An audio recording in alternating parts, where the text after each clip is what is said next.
So the next thing we're going to do is to install what is called the local server.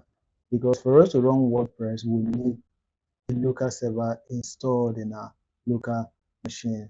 And for that, we're going to be using what is called Xampp. This is Xampp. I already have it installed on my system, but I'm going to show you how you can download and install for your own system. So I'm going to open my web browser. If you type download Xampp in your Google browser, then it's going to take you to the first one here, the first site here, ApacheFriends.org. That's the official site that you can use to install your Xampp. So you click on this link here, and then you can see the different options here. You can see Xampp for Windows, Xampp for Linux, Xampp for OS.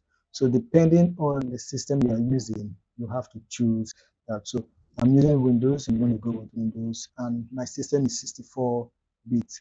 So 8.20 is the PHP version. So it's always recommended to go with the latest version of any software that you are going to be using. So I'm going to download this local the PHP version 8.2, 8.2.0. So I just click here and it's going to download the 64-bit. But since I already have it in my system, I'm not going to download it because I already have it here. So, but since you don't have it, you have to go ahead to download it. And once you download it, you install it in your system, and then you have it here.